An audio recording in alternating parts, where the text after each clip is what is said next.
ஓம் ஸ்ரீ கணேசாய நமः.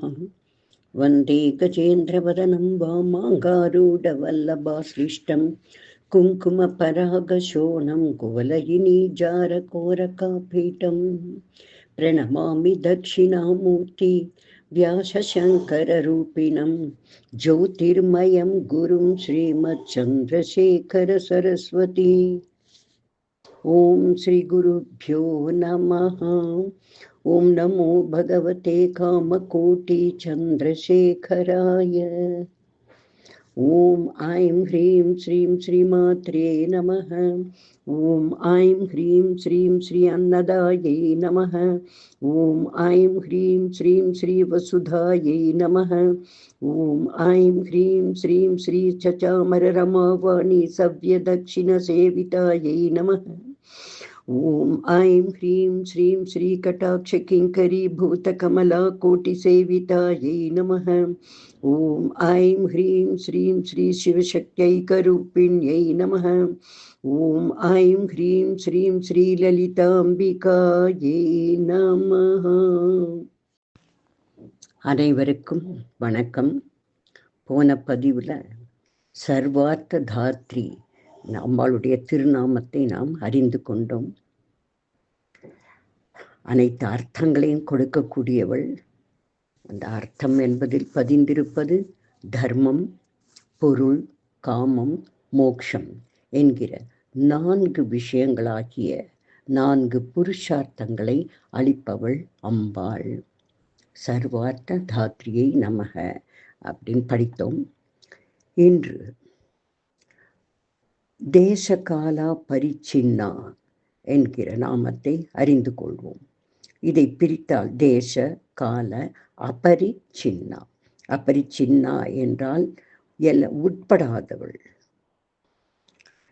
தேசம் காலம் இவற்றின் எல்லைக்கு உட்படாதவள். அதாவது கால தேசங்களின் எல்லைகளுக்கு உட்படாதவள், அதில் கட்டுப்படாதவள். காலமோ நேரமோ தேசங்களோ அவளின் சஞ்சாரத்தை கட்டுப்படுத்தாது. அனைத்து எல்லைகளுக்கும் அப்பாற்பட்டவள் அம்பாள். எங்கும் இருப்பாள், எப்பொழுதும் இருப்பாள். தேசகால அபரிச்சின்னாம். அடுத்த நாமம் சர்வகா, எங்கும் நிறைந்தவள்.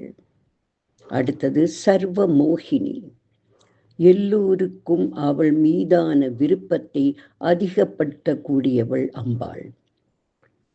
அனைவரையும் தன்னிடத்தில் ஆக்கர்ஷித்து கொண்டு அருள் புரிபவள். மோகத்தை தருபவள் என்றால் இந்த உலகம் நடப்பதற்காக மோகத்தை, அதாவது மாயையை உண்டாக்கி இந்த வாழ்க்கை உண்மை, நடப்பது யாவும் உண்மை, சிருஷ்டி உண்மை, ஸ்திதி உண்மை என்று அனைவரையும் நம்ப வைப்பவள். இப்படி மோகத்தை ஜீவர்களுக்கு அளித்து ஒரு இயக்கத்தில் வைத்திருப்பவள் சர்வமோகினியை நமக. பிறரை தன்வசப்படுத்துபவள். ஜீவர்களுக்கு மோகத்தை தந்து உலக இயக்கத்தை நடத்தி வருபவள் சர்வமோகினியை நமக. அடுத்த நாமம் சரஸ்வதி, கல்வியின் ரூபமாக ஞானத்தின் சாரமாக இருப்பவள் அம்பாள். சாஸ்திரமயி, சாஸ்திரங்களின் தலைவி. சாஸ்திரத்தின் இருப்பிடமே அம்பிகைதான். சாஸ்திர சம்பிரதாயங்கள் மிகவும் அவசியமாகிறது ஒரு ஒழுக்கமான, ஒரு ஒழுங்கான வாழ்க்கை முறையை கடைபிடிக்க. ஆக அந்த சாஸ்திரங்களின் இருப்பிடம் அம்பாள். அதனால் அவளுக்கு சாஸ்திரமயி என்ற நாமம். குஹாம்பா, குஹனுடைய, குமர கடவுளுடைய தாயாக இருக்கக்கூடியவள். மேலும் இதயம் என்கிற குகையில் இருப்பவள். குஹ்ய ரூபிணி, குஹ்யம் அப்படின்னா ரகசியம், ரகசியமானவள். அது அம்பாள் உருவம் என கூற முடியாத மிக ரகசியமாக தன் உருவத்தை வைத்திருப்பவள் குஹ்ய ரூபிணி. குகை என்னும் நம் இதயத்தில் மறைந்திருப்பவள். அடுத்து சர்வோபாதி வினிர்முக்தா, சர்வ உபாதி விநிர்முக்தா. உபாதி என்றால் உபத்திரவங்கள், தடைகள், கட்டுப்பாடுகள் என்று அர்த்தம். விநிர்முக்தா விடுதலை, அதிலிருந்து விடுபட்டவள் அந்த அர்த்தம். அம்பாள் குறுக்கீடுகள், தடைகள் ஏதுமின்றி செயல்படுபவள்.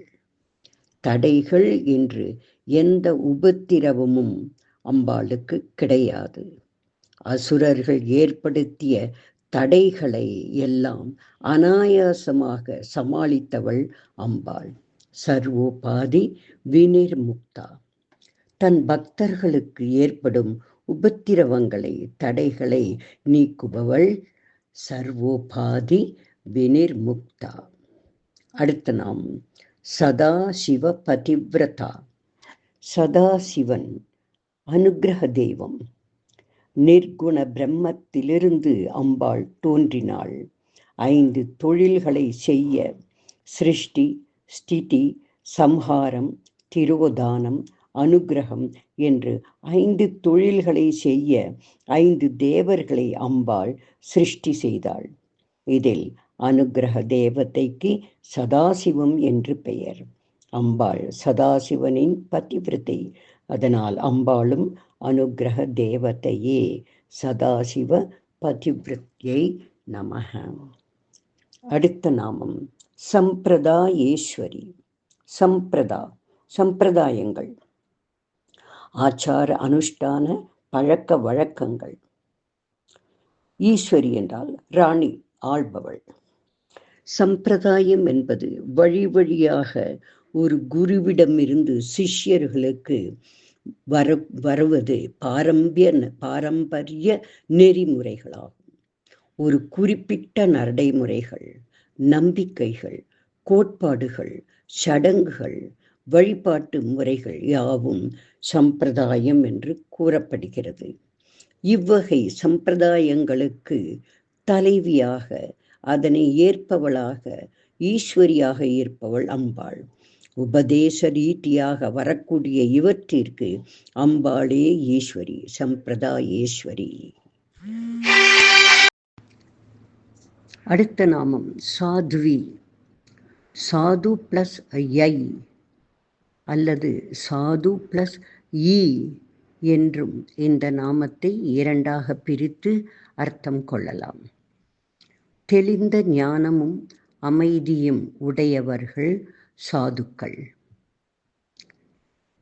அம்பாள் தெளிந்த ஞானம் உடையவள், அமைதி உடையவள், மேலும் சத் விஷயங்களின் தலைவி என்பதால் அம்பாளுக்கும் சாது என்கிற திருநாமம் பொருந்துகிறது.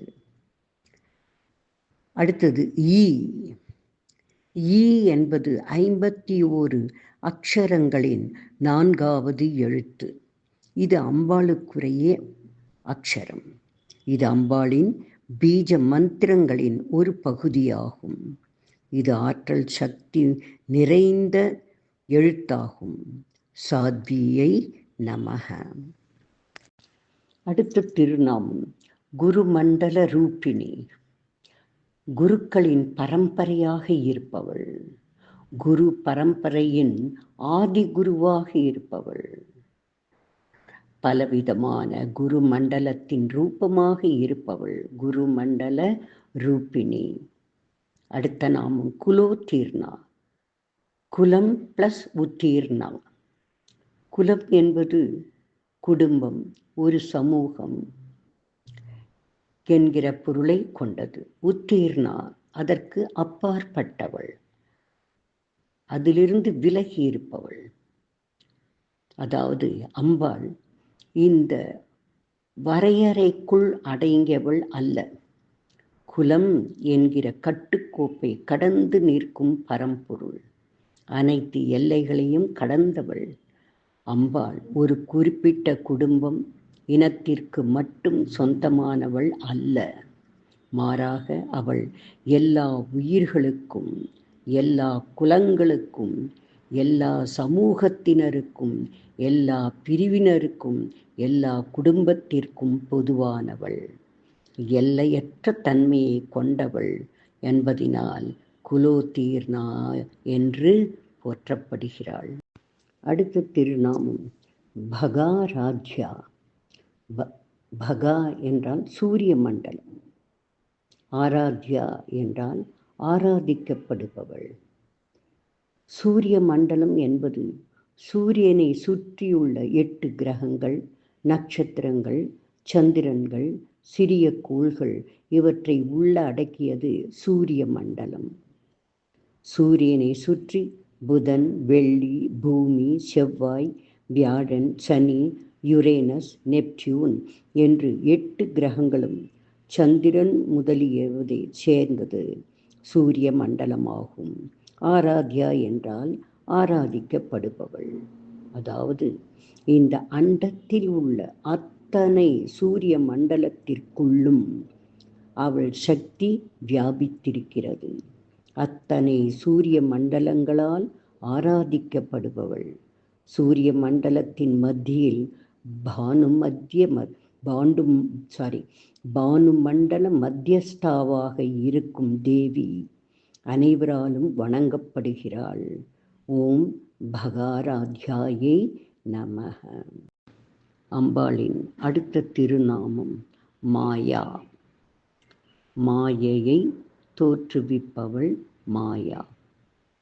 முதலில் மாயைனா என்ன அப்படிங்கிறத தெரிஞ்சுக்கலாம்.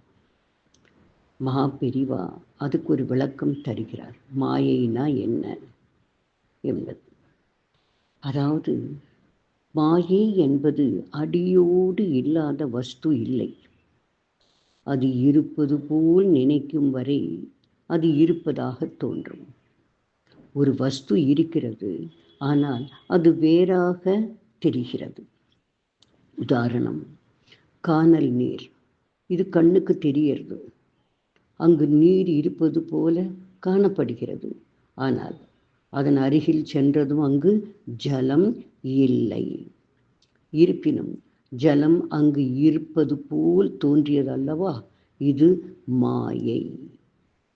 அந்த மாயையினால் அங்கு ஜலம் இருப்பது போல் நமக்கு தெரிந்தது. அடுத்தது, ஒரு கயிறு இரவில் பாம்பு போல தெரியும். அது பாம்புதான் என்று தவறாக நினைத்து விடுவோம். கயிற்றில் பாம்பு இல்லை என்றாலும் நிஜமான பாம்பு உண்டாக்கும் அத்தனை பயம், பதட்டம் எல்லாம் உண்டாக்கி விடுகிறது அந்த பாம்பு போல் தோற்றமளிக்கும் கயிறு. ஒன்ஸ் அது பாம்பு இல்லை, வெறும் கயிறு தான் என்று தெரிந்ததும் நம்மிடமிருந்து பயம் நீங்கிவிடும். ஆனால் அந்த படபடப்பும் அந்த வியர்த்ததும் உண்மைதானே. ஆக இங்கு கயிறு என்கிற வஸ்து இருக்கிறது, ஆனால் அது வேறு மாதிரி தெரிந்தது. இது மாயை. இருப்பது போல் இருக்கும், ஆனால் வேறாக அது தோன்றும். இது மாயை. கிளிஞ்சலில் வெயில் பட்டதும் அது வெள்ளி போல் மினுமினுக்கிறது. அருகில் சென்றதும் அது கிளிஞ்சல் என்பது தெரிகிறது.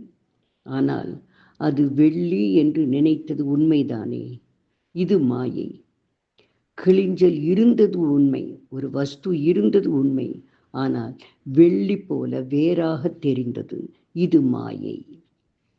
அந்த வேறாக தெரிவதுதான் மாயை. அந்த மாயையில் நாம் வசப்படும் பொழுது அது வேறு பொருளாக நமக்கு தெரிந்துவிட்டது. கனவு காண்கிற வரை கனவு உண்மையாக தெரிகிறது. கண் விழித்ததும் கனவு போய்விடும். ஆனால் கனவில் அனுபவித்த உணர்ச்சிகள் அத்தனையும் உண்மைதானே. இது மாயின் பால் நாம் வசப்பட்டிருந்ததால். ஆக மாயை என்பது அடியோடு இல்லாத வஸ்து இல்லை. அந்த வஸ்து வேறாக நம் மனநிலைக்கு தக்கபடி தோன்றுகிறது. இது போலத்தான் வாழ்வில் அனுபவிக்கும் அத்தனையும் மாயை வசப்பட்டது.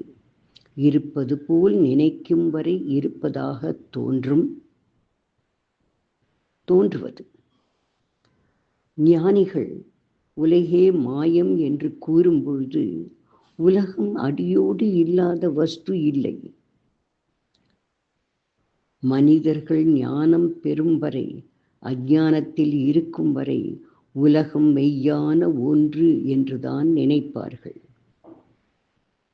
உலகம் மாயை என்று சொல்லக்கூடிய ஞானிகளுக்கும் உலகம் தெரியத்தான் தெரிகிறது. ஆனால் அது நிரந்தரம் இல்லை, சத்தியம் இல்லை, தோன்றி மறைகின்ற தற்காலிக உண்மை என்பதை அவர்கள் அறிவார்கள். ஆனால் சாதாரண மனிதர்கள் இந்த மாயையை நிஜம் என்று நினைத்து வாழ்ந்து கொண்டிருப்பார்கள். ஆக உலகம் பிரம்மத்தை சார்ந்த ஒன்று. இந்த உலகத்திற்கு ஆதாரம் பிரம்மம். அந்த பிரம்மம் ஒன்றே நிரந்தரம். இதுதான் உண்மை. இதை அறிந்தவர்கள் ஞானிகள், அறியாதவர்கள் அஞ்ஞானிகள்.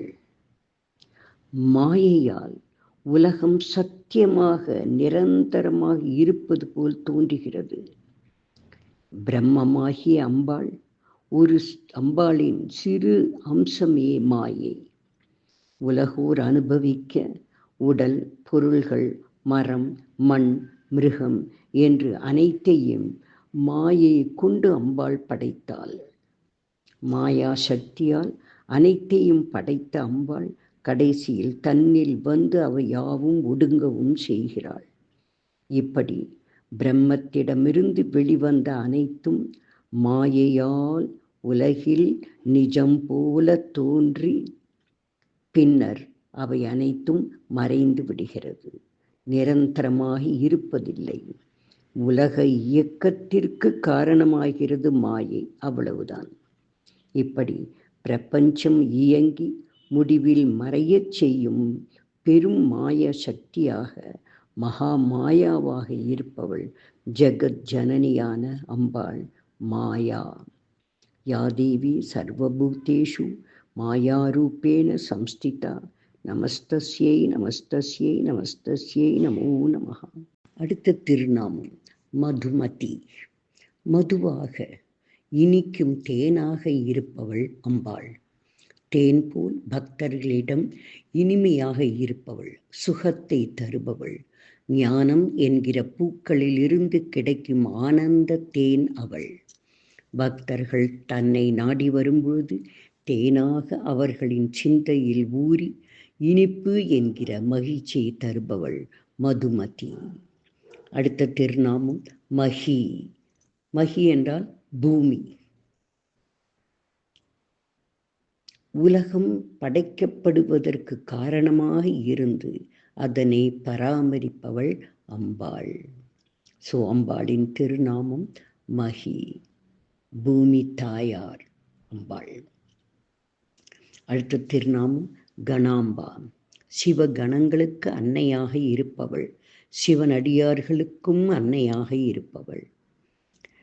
குஹ்ய காராத்யா. குபேரனுக்கு குஹ்யன் என்ற பெயர் உண்டு. அதனால் குபேரனால் ஆராதனை செய்யப்படுபவள் என்ற அர்த்தம் கொண்டது குஹ்ய காராத்யா. அடுத்தது கோமலாங்கி. மிருதுவான வெரி சாஃப்ட் அங்கங்களை உடையவள். குருப்பிரியா. பரமசிவனான தட்சிணாமூர்த்தியே ஆதிகுரு, மௌனகுரு. இவரின் பிரியத்திற்கு பாத்திரமானவள் அம்பாள் குருப்பிரியா. வேண்டி வணங்கிடும் அத்தனை மேன்மையான குருக்களுக்கெல்லாம் பிரியமானவள் அம்பாள். ஆதிசங்கரின் பிரிய தேவி அம்பாள் குருப்பிரியா. அவருக்கு பிடித்த நாமம் பார்வதி என்று கூறுவார்கள். அடுத்தது ஸ்வதந்திரா. தன் இச்சைப்படி செயலாற்றுபவள், யாரையும் சார்ந்திருப்பது இல்லை. அம்பாள் ஸ்வதந்திரா. அடுத்த திருநாமம் சர்வ தந்திரேஸ்வரி. தந்திர வழிபாட்டின் ஈஸ்வரி, அதை ஏற்பவள். சடங்குகள், மந்திரங்கள், யந்திரங்கள் மூலம் தெய்வங்களை வழிபடுவது தந்திர வழிபாட்டில் வரும். குரு மூலமாக கற்றுக்கொண்டு இந்த வழிபாடு செய்ய வேண்டும். ஸ்ரீவித்யா உபாசனை ஒரு தாந்திரீக வழிபாடாகும். இது அம்பாளை, லலிதா திரிபுர சுந்தரியை வழிபடும் ஒரு முறை. ஸ்ரீ சக்கரமே இதற்கு யந்திரம். ஸ்ரீ லலிதா திரிபுர சுந்தரியின் மந்திரங்கள், ஸ்தோத்திரங்கள், யந்திரங்கள் இதன் பூஜைகள் முக்கிய அம்சங்களாகும். சர்வ தந்திரேஸ்வரியை நமக. அடுத்த திருநாமம் தட்சிணாமூர்த்தி. ஆதிசிவனின் ஒரு அம்சம் தட்சிணாமூர்த்தி. முதலில் வந்த குரு ஆலமர்த்தடியில் அமர்ந்திருப்பவர். அவரது வலக்கை கட்டை விரலும் ஆள்காட்டி விரல் நுனையும் தொட்டு கொண்டிருக்கும். இது ஞான முத்திரையாகும். ஆள்காட்டி விரல் மனிதனை குறிக்கும், கட்டை விரல் பரமாத்மாவை குறிக்கும். மற்ற 3 விரல்களும் மனிதனின் அகங்காரம், காமம், ஜென்ம வினைகளை குறிக்கும்.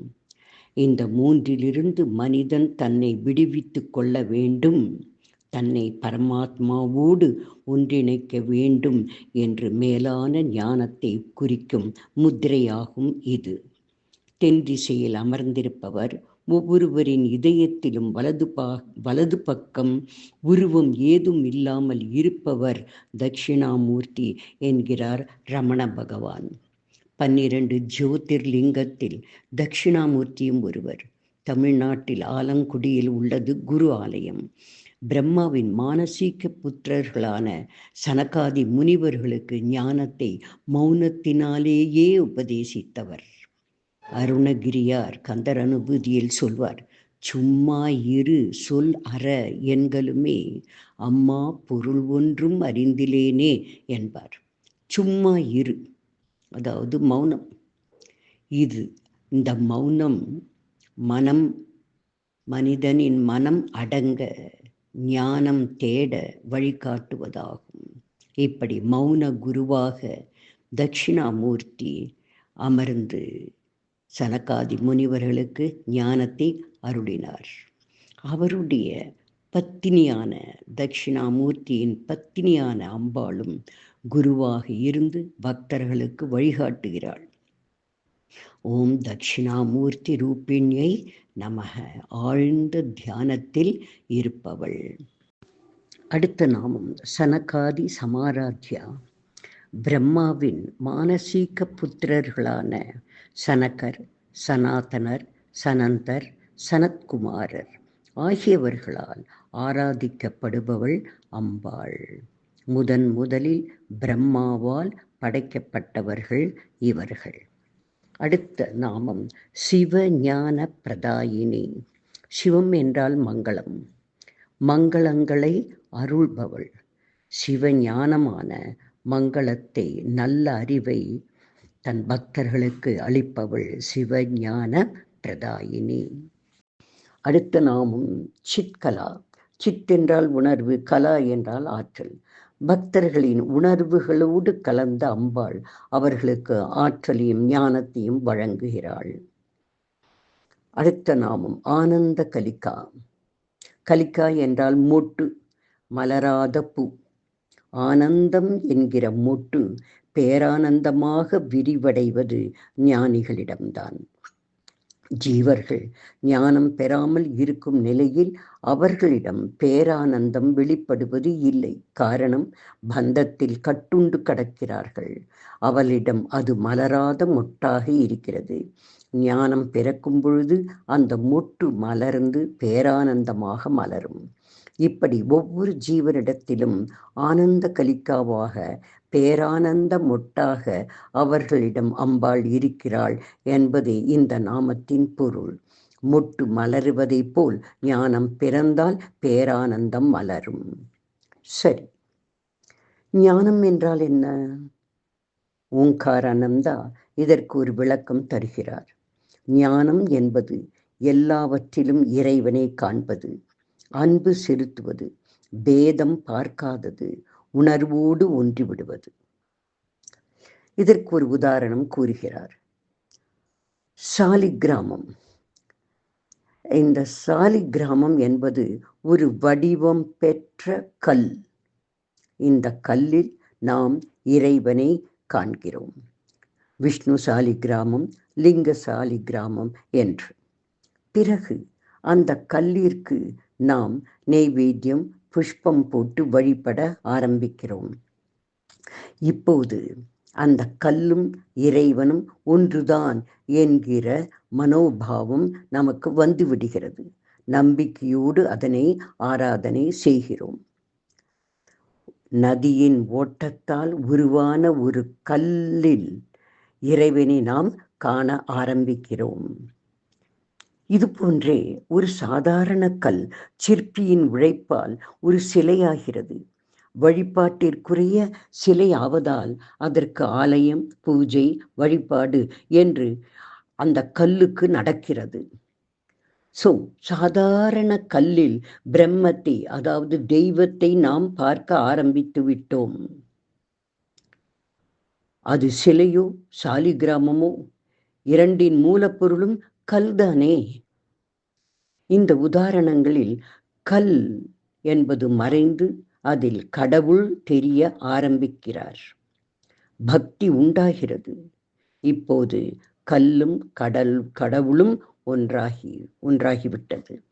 ஆக இப்படியே எல்லாவற்றிலும் மலை, மரம், விலங்கு, மனிதன் என்று நாம் காணும் பொருட்கள் அனைத்திலும் இறைவனை காண்பது, அன்புடன் நடப்பது, தன்னை அதோடு ஐக்கியப்படுத்திக் கொள்வது, இது ஞானம் என்பதாகும்.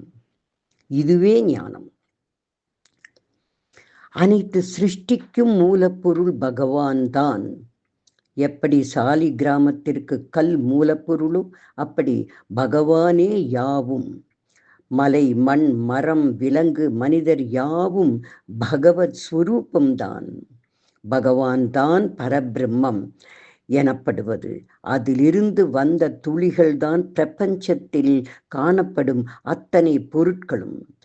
இந்த அறிவு வருவதே ஞானமாகும். இந்த ஞானமே பிரம்ம தத்துவம். இந்த ஞானத்திற்கு பெயர்தான் பிரம்ம தத்துவம். அனைத்திலும் இறைவனை காணும் பக்குவம் வந்துவிட்டால் அதுதான் ஞானம், அதுதான் மெய் ஞானம். இப்பொழுது பக்தி மறைந்து அன்பு மேலிடும். எந்த துவேஷங்களும் இல்லை, பாகுபாடு இல்லை, அஞ்ஞானம் இல்லை, கவலை இல்லை, ஆசை இல்லை, எதிர்பார்ப்புகள் இல்லை என்று எல்லா மனிதர்களிடமும் சமமாக பாவிக்கும் மனோபாவம் நமக்கு வந்துவிடும். அனைத்திலும் பிரம்மம் இருப்பதை உணர ஆரம்பித்து விடுவது, அனைத்திலும் அன்பு கொள்வது என்பது, இதனை ஞானம் என்கிறார்கள். வள்ளலார் என்கிற ஞானி கூறுவார், வாடிய பயிரை கண்டபோதெல்லாம் வாடினேன் என்று. பயிர் வேறு, தான் வேறு இல்லை என்கிற ஜீவகாருண்யம், இது ஞானத்தின் வெளிப்பாடு. எல்லோரும் இன்புற்றிருப்பதேயன்றி வேறொன்றும் அறியேன் பராபரமே என்கிறார் அவர். தர்மர் தன் கூட வந்த நாய்க்கு ஸ்வர்க்கத்தில் நுழைய அனுமதி இல்லை என்றதும் தனக்கும் அந்த ஸ்வர்க்கம் வேண்டாம் என்றார். பிற உயிர்களிடத்தே காட்டும் அன்பு இது. நாயும் தன்னை போன்றதுதான் என்கிற சமநோக்கு, இது பேரான ஞானம். 1884 பிறந்த விட்டல் ராவ் பிற்காலத்தில் சிறந்த ராமபக்தரானவர். ராமதாஸ் என்று அழைக்கப்பட்டவர். ஒரு சமயம் தனது யாத்திரையின் பொழுது தாகம் அவருக்கு அதிகம் ஏற்பட்டது. அருகில் சில பெண்கள் கிணற்றிலிருந்து தண்ணீர் எடுத்து கொண்டிருந்தார்கள். அவர்களிடம் அருகே சென்று ஒரு பெண்ணிடம் குடிக்க தண்ணீர் கேட்டார். அதற்கு அந்த பெண், ஐயா, நான் ஒரு முஸ்லிம், நீங்கள் சாது, என்னிடம் தண்ணீர் குடிப்பீர்களா என்று தயக்கத்துடன் கேட்டாள். அதற்கு அவர், அம்மா ராமதாஸ், உன்னில் அந்த சீத்தம்மாவை பார்க்கிறேன். எல்லா பெண்களிடமும் சீதையை நான் காண்கிறேன். அதனால் தயங்காமல் உங்கள் மகனுக்கு தண்ணீர் தாருங்கள் என்றார். தன்னை அவளுடைய மகனாக பாவித்து விட்டார். இதுவே ஞானம். எல்லாவற்றிலும் இறைவனை காண்பது. இட்டமுடன் என் தலையில் இன்னபடி என்று எழுதிவிட்ட சிவனும் செத்து விட்டானோ, முட்ட முட்ட பஞ்சமே ஆனாலும் பாரம் அவனுக்கன்னாய், கவலை அவனுக்குத்தான், நெஞ்சமே அஞ்சாதே என்கிறாள் ஔவையார். இது அனைத்தும் ஈசன் செயல் என்கிற ஞானம். இப்படி ஞானத்தை அடைவதே தெய்வ வழிபாட்டின் கடைசி அனுக்கிரகமாகும். இதை அடையவே குருமார்கள் நமக்கு வழி காட்டுகிறார்கள் என்று கூறுகிறது. ஆக இதுதான் ஞானம். படிப்படியாக நாம் கற்றுக்கொள்வது, குரு மூலியமாக அறிந்து கொள்வதெல்லாம் இந்த நிலையை அடைவதற்கு தான். இதை பற்றி அறிவோம், இதை பற்றி படிக்கிறோம், தெரிந்து கொள்கிறோம். ஆனால் உணர்வு பூர்வமாக நடக்கிறோமா, வாழ்க்கையில் கடைபிடிக்கிறோமா என்பதில்தான் நாம் ஞானம் அடைந்து விட்டோம், இன்னும் அடையவில்லை என்பது தெரிய வரும். நமக்கு நாமே தெரிந்து கொள்ளலாம் இல்லையா?